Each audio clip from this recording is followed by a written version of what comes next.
y en el ámbito profesional se encuentra laborando en el Hospital de Especialidades número 71.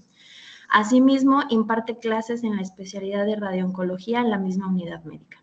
Además, cuenta con una certificación por parte de la Universidad Francisco de Vitoria de la ciudad de Madrid, España, que lo avala como experto en radioterapia y braquiterapia guiada por imagen en el tratamiento de tumores ginecológicos. Entonces, pues para mí es un gusto recibirlo, doctor. Hola, buen día. Muchísimas gracias. Al contrario, me da gusto o comparto la oportunidad de estar aquí con ustedes. Les agradezco la invitación. Muchísimas gracias. Y pues bueno, le vamos a ceder ahorita ya la palabra para dar inicio a este webinar. Les recuerdo que al finalizar la sesión tendremos las preguntas y respuestas, entonces pues que aprovechen en medida de lo posible y pues concentren todas sus preguntas y dudas ahí en el apartado de chat o si bien en el icono de preguntas y respuestas que aparece en su pantalla en la parte superior y al final les estaremos dando lectura. Entonces, pues bueno, de mi parte, por este momento es todo. Le cedo la palabra, doctor. Muchísimas gracias y nuevamente agradezco la invitación, especialmente al ingeniero Moreno Carvajal por la iniciativa de hacer estas sesiones de vinculación. Es muy importante, especialmente en este mes. En lo particular, pienso que la concientización sobre el cáncer de mama es prácticamente todo el año. En unos momentos voy a darme a explicar más a detalle, pero recalcar que en estas fechas, sobre todo, es cuando más hincapié hacemos para una detección y diagnóstico oportunos. Entonces, me dicen si ahí ya se ve la pantalla. Es correcto. Ok, bueno, muchísimas gracias. El título de esta ponencia la nombré como Cáncer de mama en México hacia una cultura de diagnóstico y tratamiento oportunos. Y desde este momento quiero dejarles el principal mensaje de la plática, que es hacer un diagnóstico temprano. Prácticamente es lo que quiero que se lleven, que tenemos que hacer mastografías a todas las pacientes que estén en condiciones y tengan las características necesarias para hacer una mastografía, porque esto, como voy a explicar más adelante, no solamente es diagnosticar un problema en una etapa temprana, sino también reducir las muertes por cáncer. Entonces, solo para hacer un recordatorio, el cáncer es un grupo de enfermedades que se caracterizan por la multiplicación descontrolada de células que pueden infiltrarse y destruir el tejido corporal normal. A lo largo de todo el año se hacen diferentes fechas conmemorativas para ciertos tipos de cáncer en particular. En el caso de esta ocasión es para el cáncer de mama, pero igualmente hay para cáncer de próstata, cáncer renal, melanoma, etc.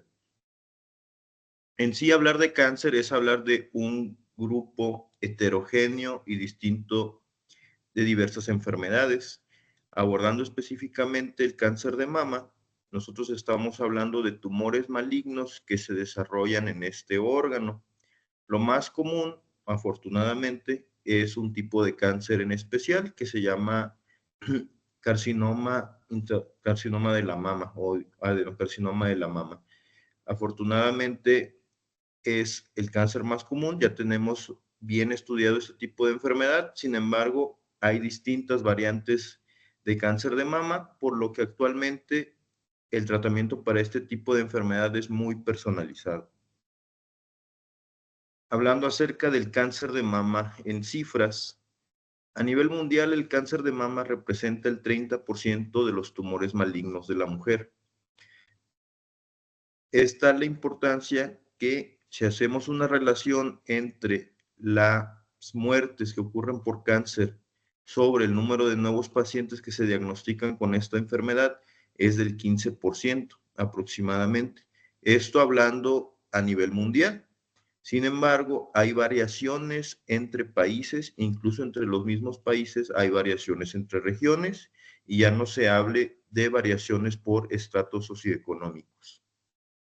Una estrategia para disminuir la mortalidad por el cáncer de mama se puede acelerar debido a una combinación de tres factores.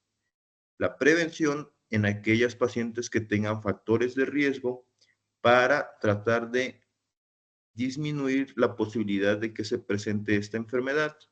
Una detección temprana que consiste en hacer un diagnóstico, como lo voy a mencionar más adelante, ya no solamente en pacientes que tengan algún signo, algún síntoma, alguna bolita en el pecho.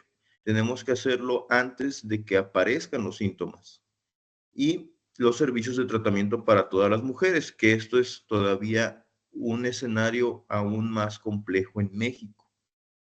Igualmente, en ciertas regiones del país, como lo voy a mencionar, hay una disparidad en el acceso a los servicios de salud para el tratamiento del cáncer. En general, se han hecho esfuerzos para tratar de disminuir la mortalidad por cáncer de mama, pero aún estamos muy lejos de hacer una distribución un poco equitativa entre cada uno de los estados y las regiones del país.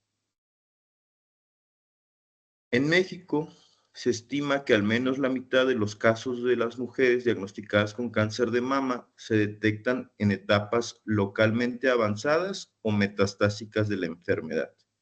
Este es un estudio que se presentó en una revista de oncología en Estados Unidos, hecho por investigadores mexicanos. ¿Qué es lo que quiere decir que sean pacientes en una etapa localmente avanzada? Quiere decir que la enfermedad lamentablemente ya no se encuentra solo en la mama, sino que hay enfermedad en partes cercanas a esta, específicamente hablando de ganglios en axila o ganglios cerca del cuello. Al momento de que estos pacientes se diagnostican así, nosotros hablamos de manera general en cáncer en 4 etapas. Hay variaciones, pero de manera general las mencionamos así. Si hablamos de etapas localmente avanzadas, hablamos de una etapa 3, y si hablamos de pacientes con metástasis, hablamos de una etapa 4. ¿Qué quiere decir esto? Que prácticamente la mitad de las pacientes ya se encuentran en fases en las que los tratamientos, si bien en algunos casos pueden ofrecer oportunidades de curación, estas oportunidades de curación tienen o implican, por el grado de avance de la enfermedad, que haya un riesgo alto de que estas pacientes, conforme pase el tiempo, vuelvan a presentar la enfermedad por una recaída. Con la variación que ha habido en los últimos años de los tratamientos, lo que hemos logrado es que estas enfermedades se vuelvan crónicas, así como se habla de diabetes, de hipertensión arterial. Igualmente, el cáncer en ciertas pacientes se puede volver una enfermedad crónica que se pueda controlar. Pero lo que nosotros tratamos de buscar es que ya la mayor parte de las pacientes se detecten en etapas tempranas para que podamos ofrecer mayor posibilidad de curación y menor riesgo de una recaída. De acuerdo con información del INEGI, en México, durante 2022 hubieron 23,790 casos nuevos de cáncer de mama en pacientes de 20 o más años. Si bien es cierto que la mayoría de las pacientes con cáncer de mama son generalmente pacientes mayores de 50 años que ya pasaron por una fase de menopausia, ha habido una tendencia a que aparezcan cáncer de mama en pacientes relativamente jóvenes. Pacientes que tienen cáncer de mama durante los 20 o 30 años generalmente implica un factor de riesgo principalmente genético. Sin embargo, como lo voy a explicar más adelante, hay que tener en cuenta cada que alguien tenga un paciente, un familiar, perdón, directo con cáncer de mama, porque eso nos puede poner en una situación un poco más vulnerable. En ese mismo año ocurrieron 7,888 muertes por cáncer de mama. Entonces, esto va directamente relacionado a lo que comenté anteriormente. La mayor parte de las pacientes se encuentran ya en etapas avanzadas de la enfermedad, por lo que las tasas de mortalidad en México siguen siendo altas. En cuanto a detección y recursos para la detección, con datos de la Encuesta Nacional de Nutrición de 2022, se estimó que en México habían aproximadamente 20.6 millones de mujeres de 40 a 69 años, que es el grupo que tiene más riesgo de presentar esta enfermedad. De ellas, solo 20.2% se había realizado una mastografía en los últimos 12 meses. Y de ese porcentaje, el 5.6% tuvieron un resultado positivo para cáncer. Entonces, con estas cifras, con estos datos, nos damos cuenta de que a pesar de que tenemos cierta disponibilidad, cierto acceso para realizarnos un estudio de mastografía y que incluso en estas épocas del año hay unidades móviles para realizarse mastografías, un buen porcentaje de la población no se las llega a hacer por cualquier motivo.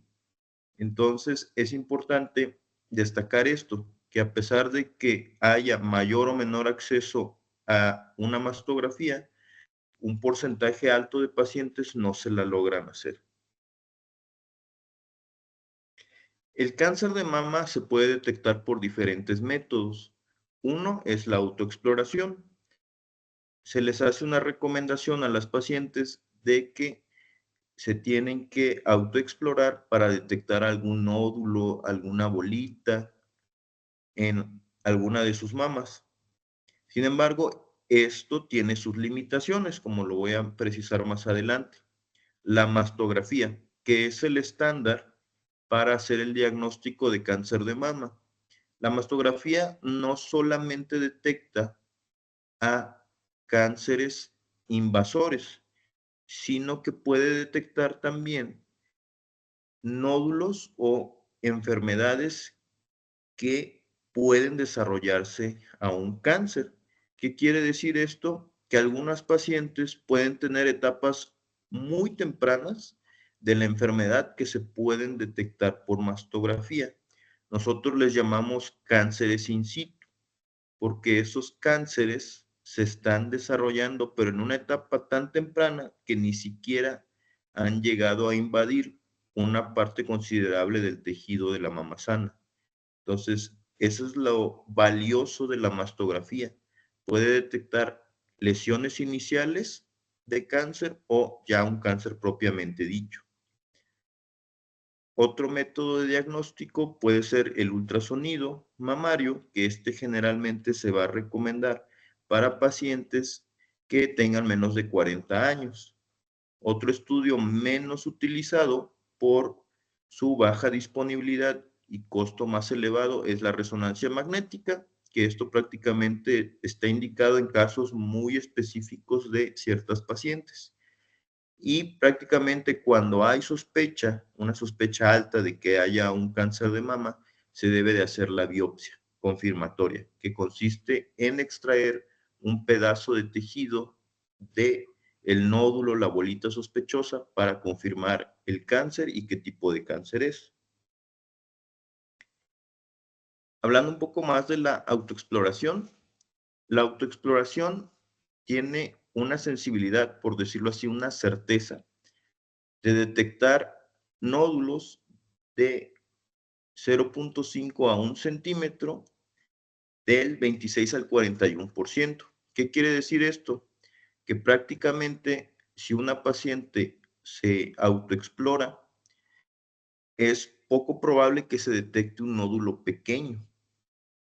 Incluso las pacientes que lo hagan bien, que hagan bien la técnica, aunque esa probabilidad de detectarse nódulos pequeños aumenta, no es 100% certera.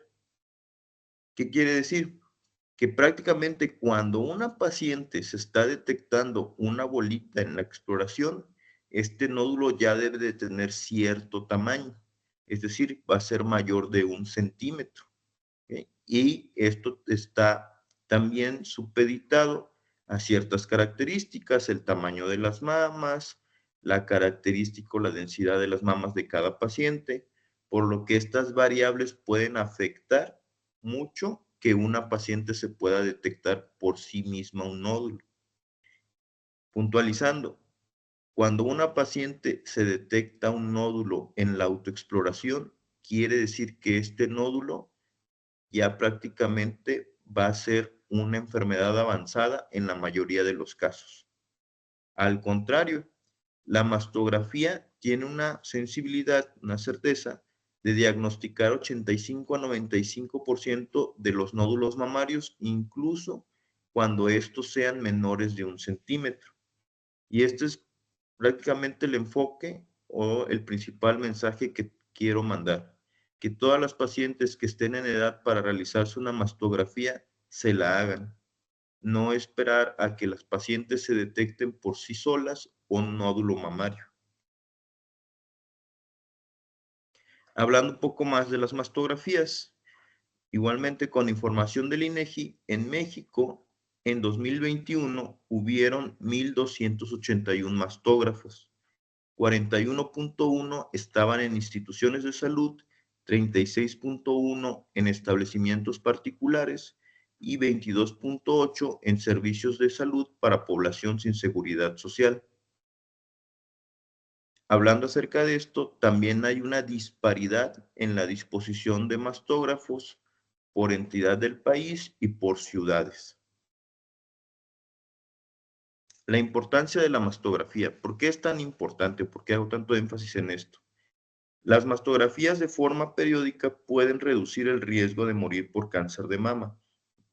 Hay distintos estudios realizados en diferentes países, principalmente Estados Unidos, países de Europa, en los que se ha demostrado que las pacientes que se hacen mastografías de manera regular, al momento de que se les diagnostica el cáncer, tienen sobrevida más alta, es decir, tienen más oportunidades de no morir por cáncer que las que no se realizan los estudios de manera periódica. En este estudio que se hizo en Europa, que se está citando de Smith, las pacientes que se hicieron las mastografías de forma regular tuvieron una posibilidad de sobrevivir a 5 años de 82.7 a 86.6%, mientras que las que no se hacían de manera periódica el estudio, esa probabilidad de supervivencia disminuía en un rango de 59.1 a 77.6. Es decir, la mastografía no solamente ayuda a hacer el diagnóstico de cáncer, también ayuda a que las pacientes tengan menos riesgo de morir por esta enfermedad.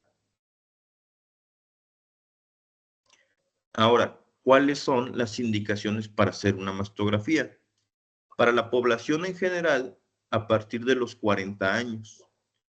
Para pacientes, esto es una población muy en particular, que tengan una mutación de un gen que se llama BRCA. Hay dos tipos, BRCA1, BRCA2.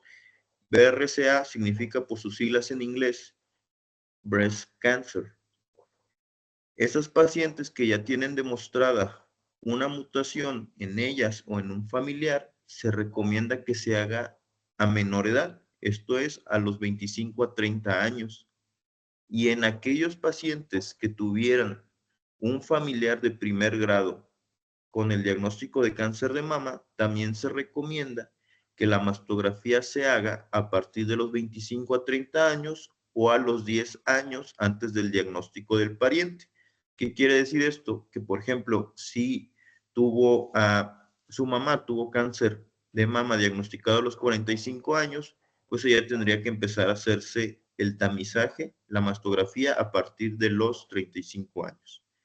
Hay otro grupo en especial, pacientes que hubieran tenido un tratamiento de radioterapia, generalmente por un linfoma, se tiene que hacer 8 años después del tratamiento de radioterapia, porque la exposición a radiaciones ionizantes también supone cierto riesgo de desarrollar cáncer de mama. Entonces, de manera general, a partir de los 40 años, todas las mujeres tienen que empezarse a realizar sus mastografías. Y en cada caso de que hubieran condiciones en particular, pueden hacérselas a edades más tempranas. ¿Cuáles son los principales factores de riesgo?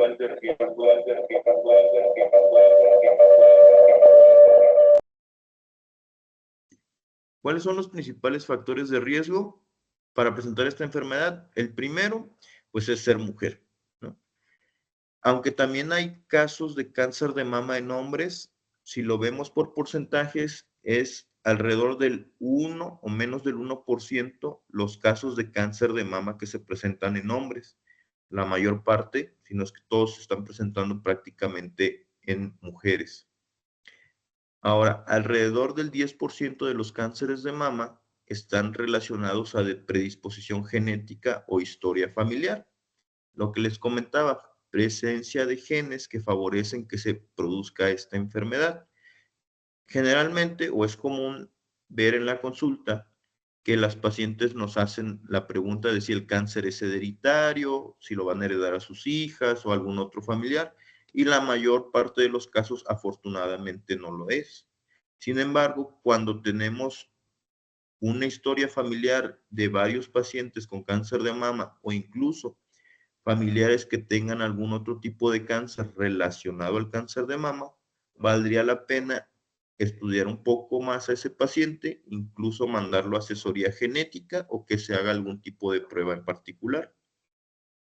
Otros factores de riesgo bien estudiados son la edad avanzada. Como lo mencionaba anteriormente, la mayor parte de las pacientes se presentan en una edad posmenopáusica y por eso es que la recomendación se hace que a partir de los 40 años se empiece a hacer el tamizaje con mastografías.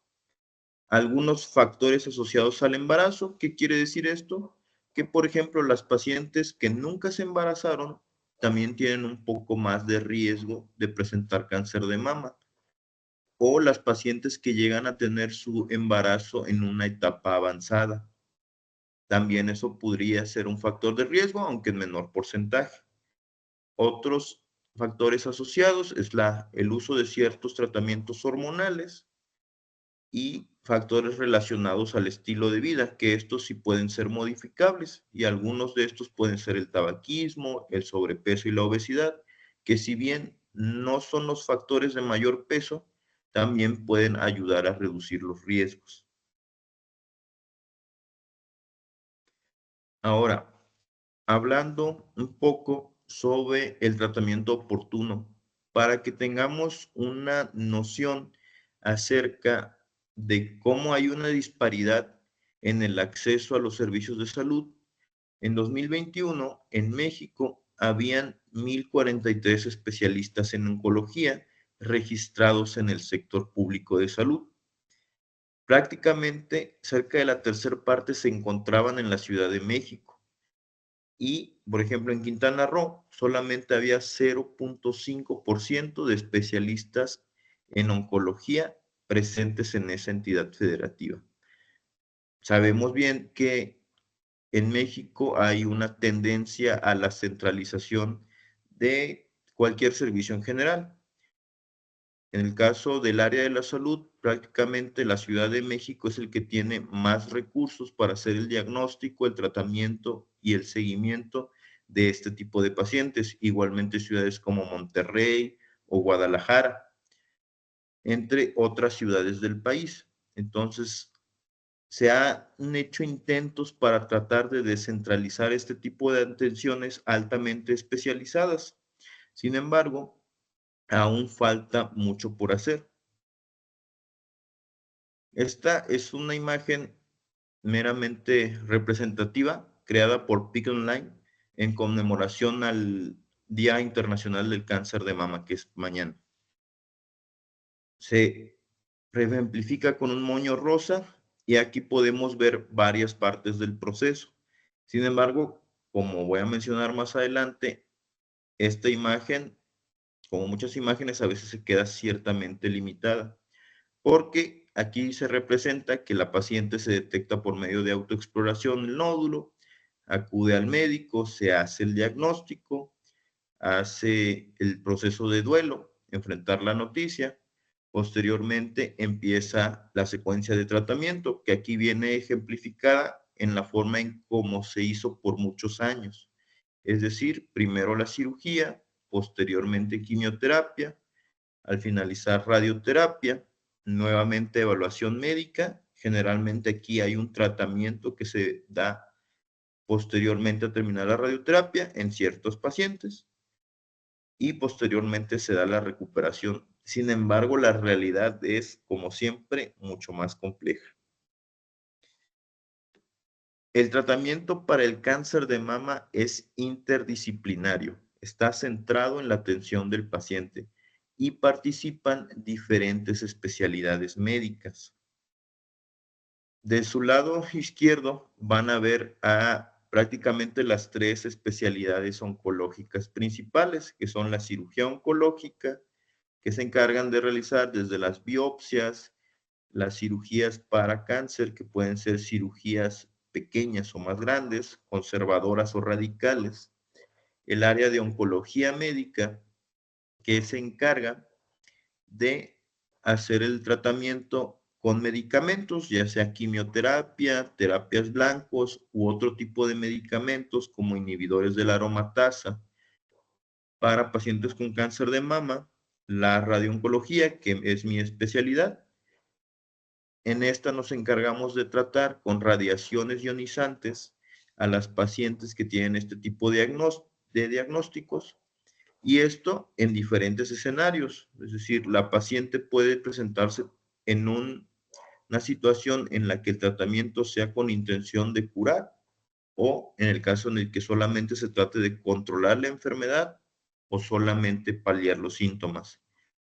Pero generalmente hay otras especialidades que no llegamos a ver o que el paciente no llega a ver, como es la anatomía patológica. Incluso hay una subespecialidad en anatomía patológica oncológica. Son médicos entrenados para realizar el diagnóstico del cáncer una vez que se toma la biopsia. Y les comentaba, el cáncer actualmente tiene un tratamiento muy personalizado. Entonces, estos compañeros se encargan de darnos información acerca de ciertos tipos moleculares de cáncer. Es decir, hacemos esto todavía más complejo y podemos subclasificar a las pacientes con cáncer de mama en varios tipos. Imagenología diagnóstica, que son los médicos encargados de hacer estudios de imagen para no solamente hacer el diagnóstico, sino evaluar en la totalidad del cuerpo en donde más haya enfermedad presente al momento del diagnóstico. Y estos médicos también se encargan de valorar las respuestas a los tratamientos dependiendo de cada escenario o cada situación del paciente en particular. Igualmente se va a dividir en dos ramas principales: la imagen, que son los rayos X convencionales o tradicionales, y los estudios de medicina nuclear. Hay otras especialidades que se consideran de apoyo: ginecología, que ellos también pueden ayudar a hacer el diagnóstico o hacer el seguimiento o atender una situación particular de las pacientes, porque la mayoría son mujeres. Psiconcología, que es un área de la psicología clínica que se encarga de dar tratamiento de soporte emocional para estas pacientes. Imaginémonos que de por sí es fuerte o impactante que se le dé a una paciente el diagnóstico de cáncer. Ahora imagínense qué tan impactante es decirle a la paciente que su tumor ya tiene metástasis y que no es curativo, o que su expectativa de vida va a ser muy corta. Entonces, todo este proceso implica una gran carga emocional, y este es el área en específico de la psicología que ayuda no solamente a la paciente a afrontar este diagnóstico, sino incluso a sus familiares o red de apoyo. Entonces, su papel no es menor en el tratamiento para estos pacientes. Cirugía reconstructiva. Actualmente se intenta hacer que, si bien las pacientes se detectan en una etapa temprana o se llegan a detectar en una etapa avanzada, participe la cirugía reconstructiva para minimizar las secuelas que tengan estas pacientes. En la medida que sea posible, conservar la mama, o si se tuvo que quitar la mama, para garantizar la efectividad del tratamiento, tratar de crear una nueva mama para que la paciente en su vida diaria tenga la menor cantidad de secuelas. Y por último, pero no menos importante, rehabilitación física. Ellos nos ayudan a disminuir el riesgo de secuelas que puedan tener las pacientes, que pueden ser desde linfedema, inflamación del brazo, secundaria a la cirugía, alteraciones de la movilidad o algún otro tipo, movilidad del brazo o algún otro tipo de secuela que haya quedado como causa de los tratamientos que se otorgaron. Entonces, les comentaba, como pueden darse cuenta, este tipo de tratamientos incluye la participación activa de distintos tipos de médicos. Entonces, para poner un ejemplo, en el estado de Veracruz, hablando específicamente de mi área, se cuentan solamente con 4 aceleradores lineales, que son equipos para dar radioterapia a las pacientes. 2 se encuentran en el Centro Estatal de Cancerología, en el CECAN de Jalapa. Se va a ampliar esa capacidad para tener 4 aceleradores lineales. En Jalapa también hay un acelerador lineal que es particular. Hay otro acelerador lineal que está en un convenio de institución público-privada, que está en la Universidad Veracruzana, en el puerto de Veracruz, en el Centro de Investigaciones Médicas de la Universidad Veracruzana. Y, perdón, me faltó otro equipo que se encuentra en Córdoba, que también es particular. Nosotros tenemos un indicador de que debería de haber un acelerador lineal o una máquina de radioterapia por cada 250,000 habitantes. Hablando específicamente, por ejemplo, de la región de Veracruz Norte, hacia el norte de Veracruz, tomando en cuenta Martínez de la Torre hacia arriba, prácticamente no hay ningún acelerador lineal, cuando debería de haber al menos uno para esa región del país. No quiero andar tanto en el tratamiento porque, como les mencioné, el tratamiento es muy individualizado. Entonces, se tiene que valorar a cada paciente para ver la secuencia adecuada del tratamiento, porque no todas las pacientes van a necesitar primero la cirugía radical.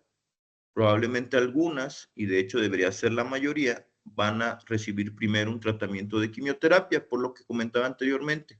La mayor parte de las pacientes se encuentran en etapas avanzadas. Entonces, es un tratamiento muy complejo y que requiere mayores recursos de salud para hacer una atención oportuna. Para finalizar esta breve exposición, el cáncer de mama es el principal tumor maligno en las mujeres.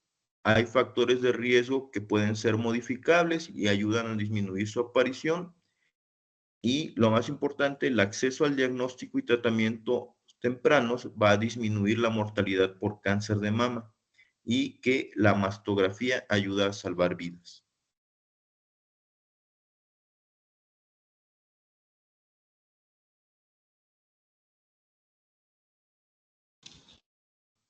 Muchas gracias, doctor, por su valiosa participación y aportaciones.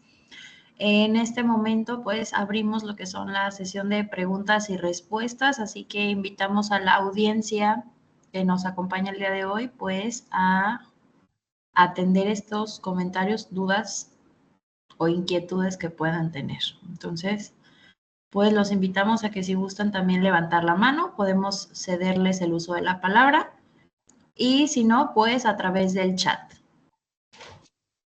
Por ahí también hacer una mención a todo el personal del CITA Veracruz que nos acompaña el día de hoy. Si tuvieran alguna duda o comentario, pues por ahí está mi compañera para hacernos llegar todas sus inquietudes. Así que ese es el momento. Muchísimas gracias. Yo creo que a lo mejor pues a todas nos queda la duda de a partir de qué edad tenemos que hacernos la mastografía, doctor. Sé que lo comentó, pero pues pudiéramos recalcar las edades en las que debemos de estar ya más al pendiente.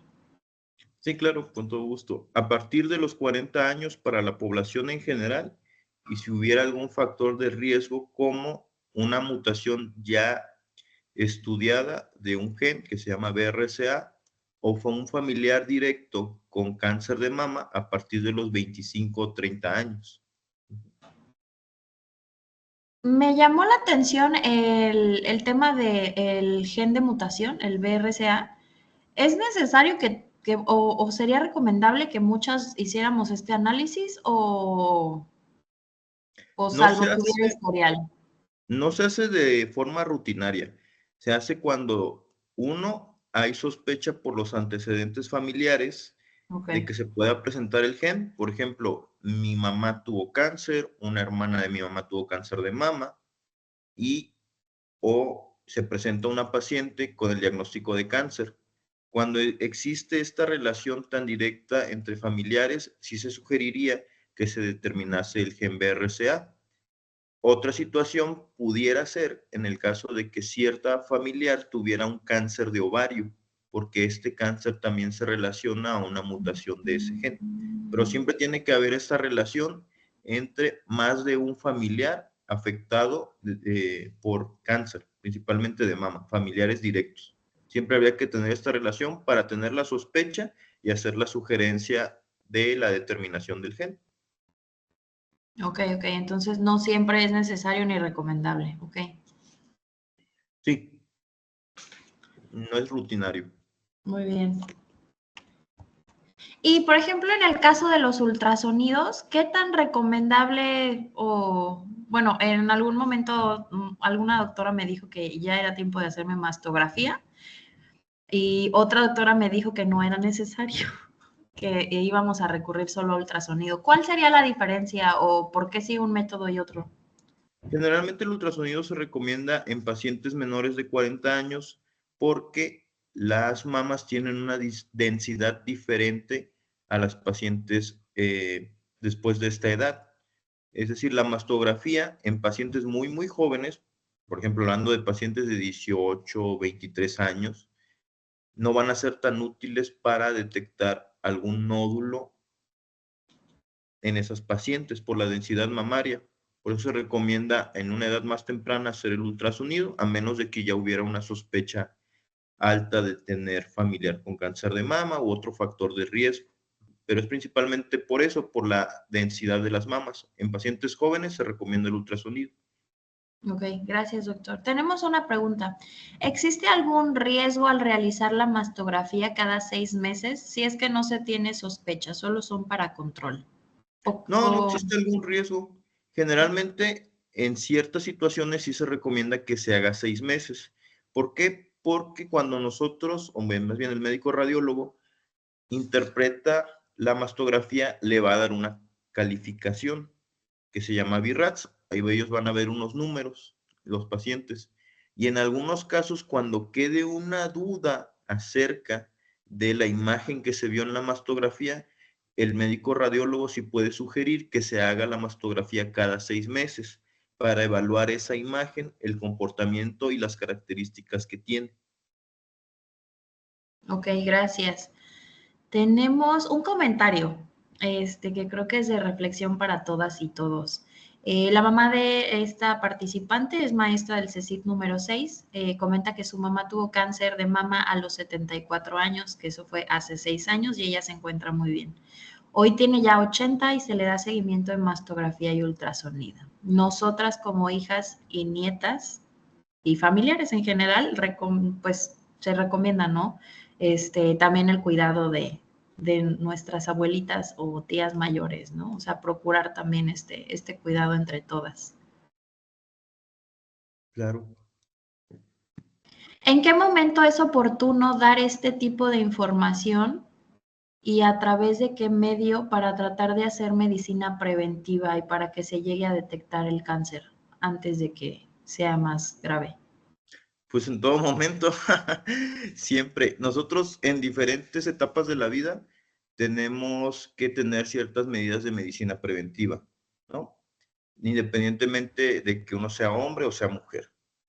Entonces, si hacemos el énfasis en cáncer de mama, pues la recomendación es, si hay una paciente que tenga ciertos factores de riesgo modificables independientemente de la edad, como ya mencionaba, el uso de tabaco, niveles importantes de sobrepeso, o que por alguna situación en particular tuviese algún factor individual, como el uso de terapia de reemplazo hormonal o que nunca hubiera tenido hijos, eso le da ciertos factores de riesgo más para presentar la enfermedad. Entonces, habría que sugerirle que se hiciera el estudio de mastografía y a partir de cumplirse el criterio de edad, con mayor razón. Pero en todo momento siempre hay que ver qué situaciones en particular nos pueden poner en riesgo a cada uno de nosotros en padecer esta enfermedad. Pero pues, prácticamente es en todo momento, a todas las mujeres. Gracias. Tenemos otra pregunta. Nos comentan, ay, se me movió, perdón. ¿Por qué a las adultas mayores ya no se les sugiere mastografía en IMSS? Incluso ya no se realizan. ¿Hay algún motivo? Bueno, no se hace de manera general, siempre y cuando se analice un factor en específico en cada paciente, pero incluso aunque sean adultos mayores, se sigue recomendando que se haga la mastografía. Hay criterios en cada unidad que se hacen de manera en particular, pero la regla general para todas las unidades es que no se deje de incentivar la realización de una mastografía. Ok, tenemos todavía más preguntas.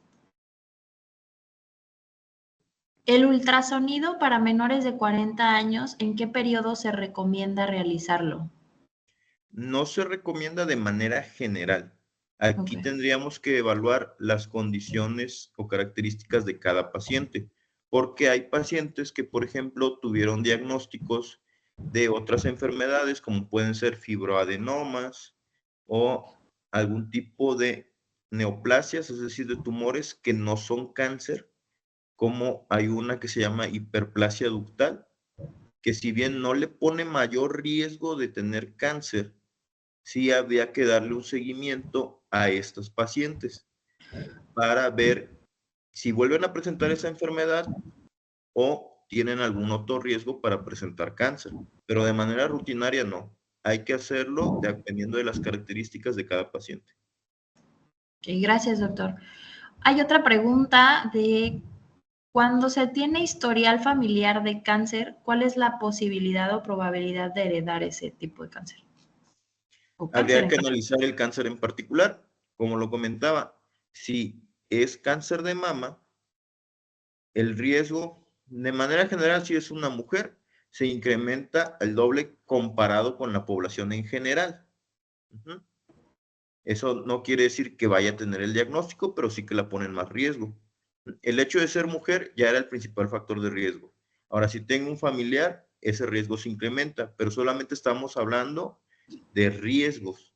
No quiere decir que sea 100% probable. Entonces, habría que analizar si específicamente en ese caso fue cáncer de mama o fue algún otro cáncer, porque hay otros cánceres que se pueden presentar y que no están relacionados con la enfermedad. Por ejemplo, hablando de un melanoma, un mieloma múltiple, un cáncer gástrico, etcétera. Hay cánceres que no se relacionan y hay cánceres que sí tienen más riesgo de relacionarse. Ok, muy bien. Y la mejor pregunta de la sesión ahorita, creo que es donde tendríamos que también poner mucha atención, es ¿cada cuánto debo hacer la exploración y cómo es el procedimiento? O sea, ¿yo cómo puedo hacer mi autoexploración? Y prácticamente la autoexploración se tiene que hacer, generalmente se recomienda a las pacientes cuando no se encuentre en su periodo de menstruación y bueno, hay diferentes técnicas. Se recomienda que la paciente tiene que estar frente a un espejo. Primero se tiene que hacer la exploración de una mama y posteriormente de otra.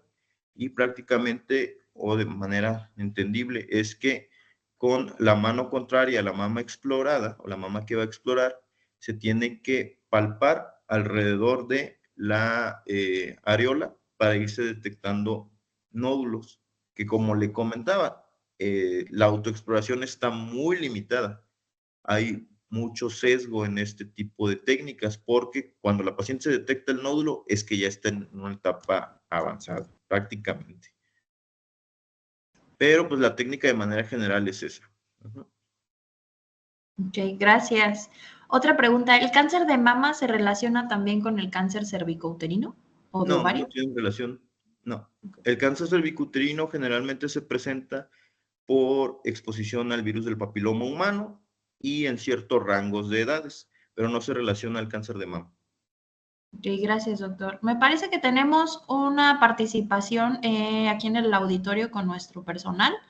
Entonces, si gustan abrir micrófonos, adelante.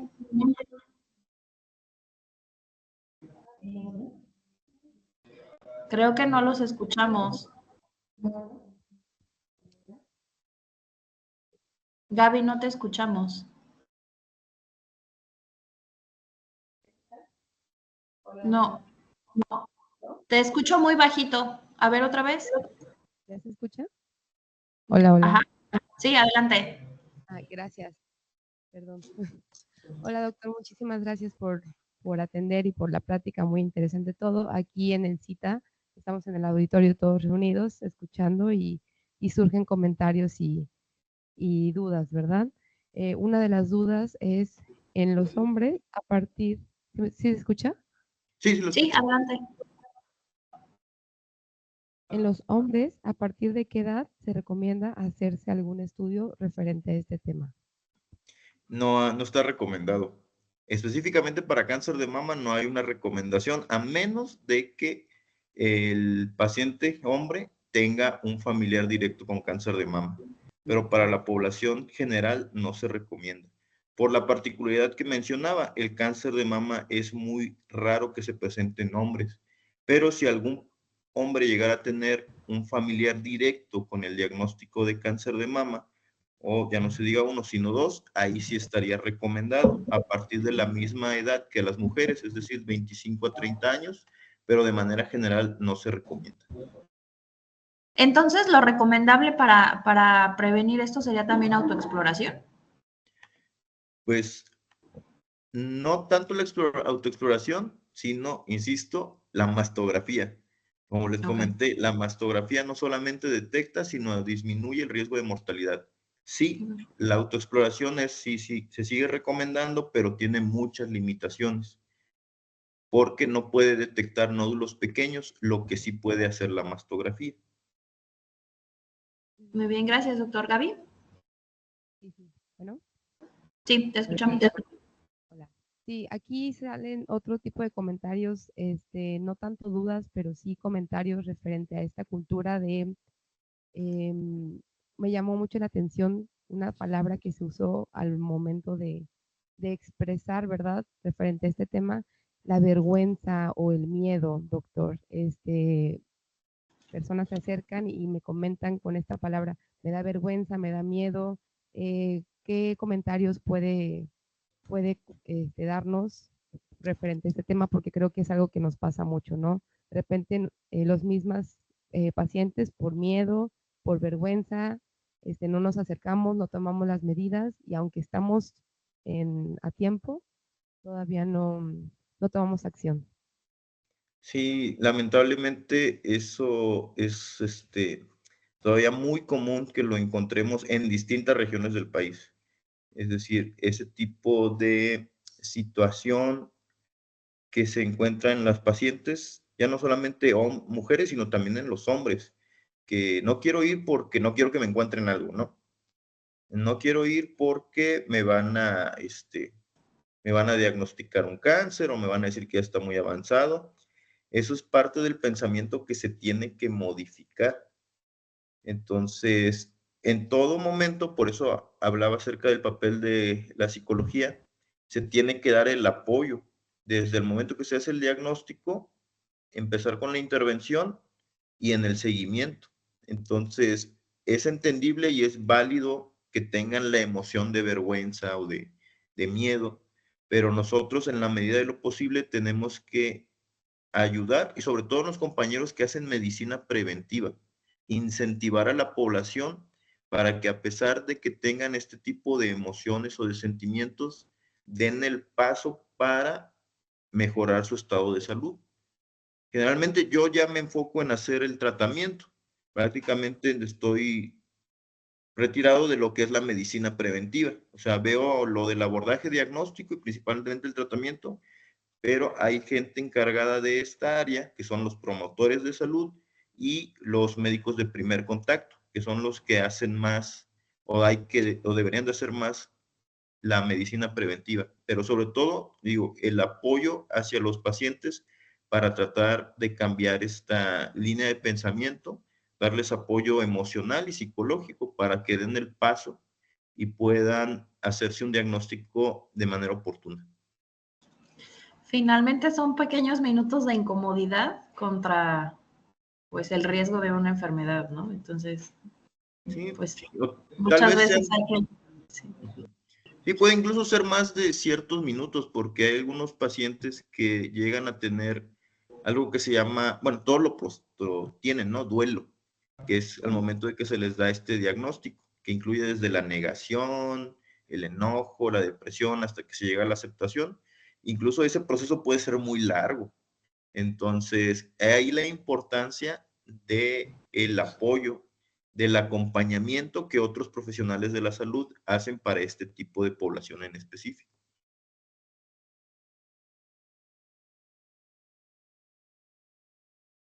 Gaby, no sé si tengan algún otro comentario.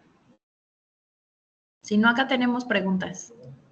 No, me parece que de este lado ya está todo claro. Le agradecemos nuevamente, doctor. Muchas gracias por su tiempo, muy interesante todo. Gracias. Tenemos una manita levantada. Adelante a la compañera Teresa Pérez. Buenos días, doctor, gracias por su plática. ¿Sí me escuchan? Sí, buen día. Yo tengo una pregunta, doctor.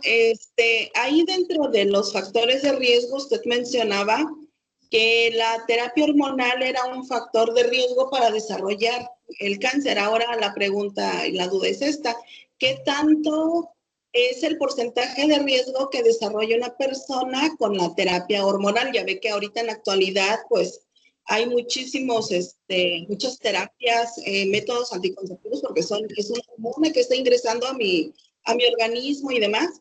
Ahora la pregunta es: ¿qué tipo de riesgo es probable que desarrolle uno el cáncer? El riesgo comparado con la población general es, bueno, nosotros hablamos de riesgos relativos, entonces es aproximadamente 1.1, es decir, es muy, muy, muy bajo comparado con la población en general. Sí, para que tengamos una idea de la magnitud de lo que son los riesgos, si por ejemplo tuviéramos a una paciente que tiene el antecedente de la radioterapia, ese riesgo se quintuplica comparado al uso del tratamiento hormonal. Entonces, o ponemos otro factor de riesgo que es de menor relevancia, que es, por ejemplo, que una paciente nunca haya tenido hijos. Ese riesgo es similar al de usar tratamiento anticonceptivo hormonal. Ahora, aquí la recomendación sería, si usted tiene ese antecedente del uso de tratamiento hormonal o cualquier paciente que haya tenido ese antecedente, el médico tratante o el médico que le da el seguimiento tiene que hacer más énfasis en hacer la detección temprana o hacer la recomendación de hacerse una mastografía a la edad correspondiente. Pero el riesgo es bajo. Ok, muchas gracias, doctor. Por nada. Gracias. Tenemos otra pregunta.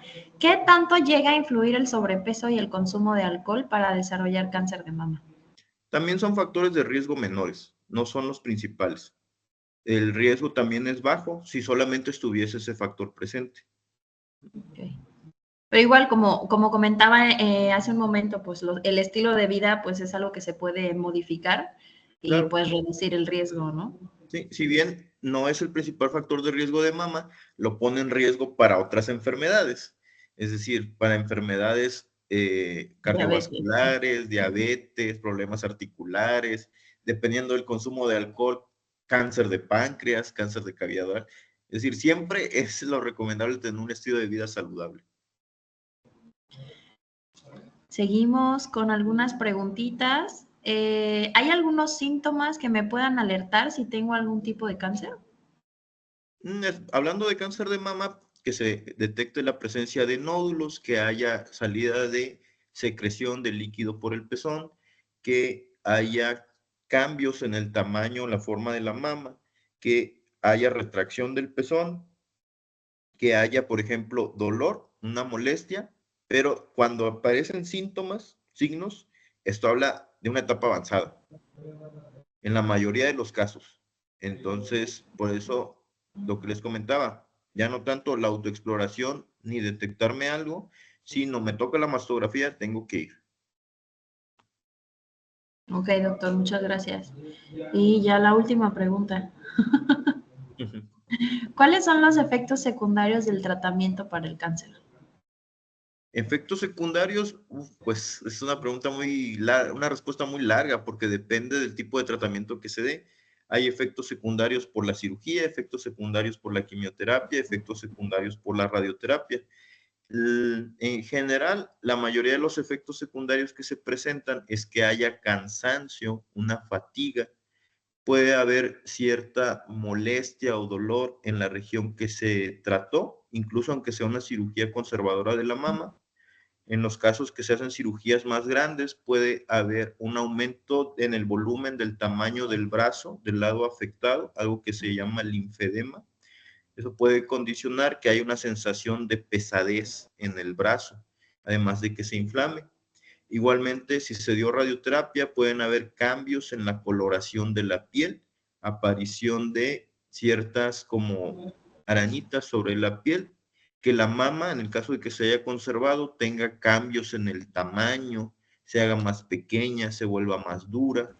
Y por el uso de la quimioterapia también hay efectos o secuelas que pueden haber, principalmente molestias relacionadas con un daño en los nervios, en brazos y piernas, algunos problemas que se pueden desarrollar en un porcentaje menor de pacientes que son enfermedades cardíacas, sobre todo las pacientes que tienen tumores del lado izquierdo, que necesitan radiación o ciertos medicamentos. Entonces, cada paciente va a tener más o menos riesgo de secuelas dependiendo de los tratamientos que se le den.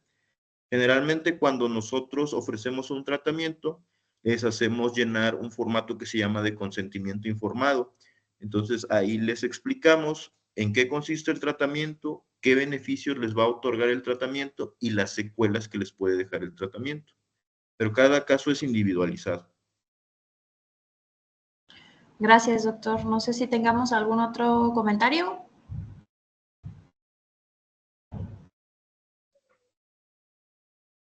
Creo que ahí en el auditorio había visto por ahí, No te escuchamos, Gaby. Hola, último comentario, Mili. Aquí. Adelante. Bueno, me preguntan, Adelante. gracias, respecto a madres no lactantes. Perdón, ¿no escuché bien? Doctor, nos preguntan respecto a madres no lactantes. Comentaba hace un rato que se incrementaba el porcentaje de tener este tipo de cáncer al no haber estado embarazada, pero respecto a madres no lactantes, o sea, personas que pues sí ya dieron a luz, sin embargo, no, por diferentes motivos no pudieron dar pecho. El porcentaje, el riesgo es bajo, es muy bajo, la verdad. Bueno, creo que esas serían todas las dudas de este lado, Mili. Te estaríamos esperando para la fotografía y nuevamente le estaríamos agradeciendo al doctor por su tiempo y por todos sus comentarios y su plática. Un abrazo, un aplauso aquí en el auditorio. Muchas gracias a todo el personal del CITA por acompañarnos y por estar ahí al pendiente de la sesión del día de hoy. Y pues bueno, ahora sí que con ese último comentario cerramos la sesión de preguntas y pues doctor, no queda más que agradecerle en nombre de nuestro director, el maestro Francisco Javier Picasso Castañeda, pues su participación el día de hoy. Por ahí ya veo una cámara encendida con más participantes. Un gusto que nos acompañen. Les hacemos llegar la lista de asistencia, de hecho ya está en el chat, para que pues cada una de ustedes que nos están viendo ahí desde el colectivismo puedan obtener también su constancia de participación. Muchísimas gracias por acompañarnos. Creo que tienen su micro abierto. Adelante.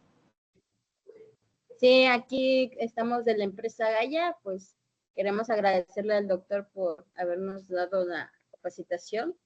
Fue muy interesante, son cosas que a lo mejor igual el personal no sabía, ya estamos más enteradas.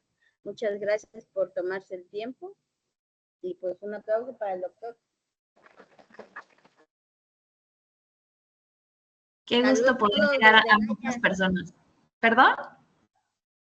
Saludos desde Gaya.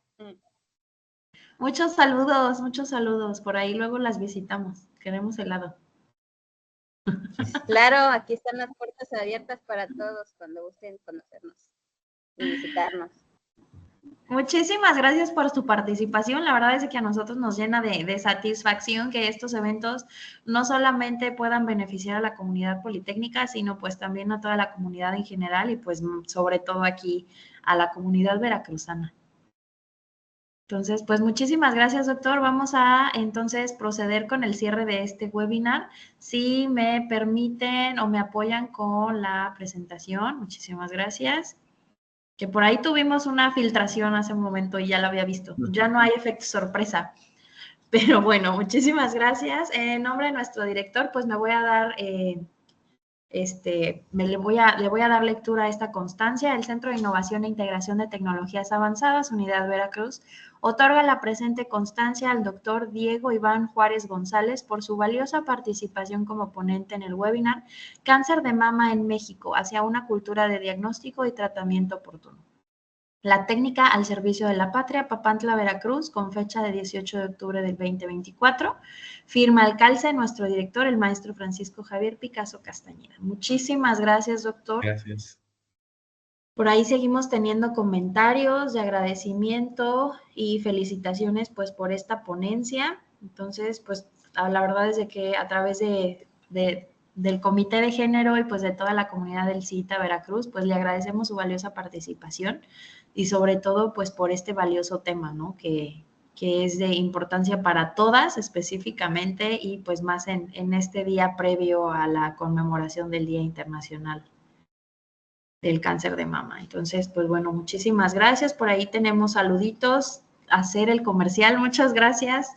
El próximo viernes también es viernes de webinar, así que las invitamos a que participen. Ahora va a ser un tema coordinado a través del Comité Ambiental. Estaremos hablando pues también en conmemoración del Día Internacional del Cambio Climático. Así que pues estaremos llevando a cabo este webinar sobre respuesta de la biodiversidad a los periodos anómalamente cálidos del océano. Entonces, pues para que aparten la fecha y nos podamos ver el próximo viernes. Ahora vamos a cambiar de plataforma, estaremos utilizando Zoom. Así que pues los invitamos a que se unan a esta charla. Y pues bueno, no me queda más que agradecer también la participación de todos. Por ahí tuvimos gente de CEPROVI, muchísimas gracias.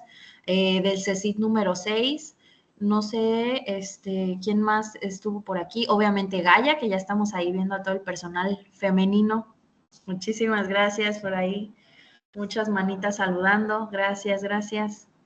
Y pues bueno, a todos ustedes y cada uno de los que nos acompañan el día de hoy, la verdad es que muy gustosos de tenerlos una vez más en estos webinars. Y doctor, pues muchísimas gracias. Gracias a ustedes por la invitación. Los invitamos a que habiliten sus cámaras en medida de lo posible para tomar la foto del evento. Por ahí nos gusta mucho conocerles, ya tenemos por ahí fanáticos del CITA Veracruz que siempre se unen a estas charlas, entonces por ahí ya saludos a la contadora Alma, al contador Hugo también Ángeles que nos acompaña, entonces pues muchísimas gracias. Por ahí estoy acomodando las camaritas para que salgan todos, entonces denme un segundito para hacer la toma de la fotografía oficial. ¿Ya listos? ¿Ya todos sonriendo? Excelente, ya tenemos por ahí una foto. Denme oportunidad de guardarla.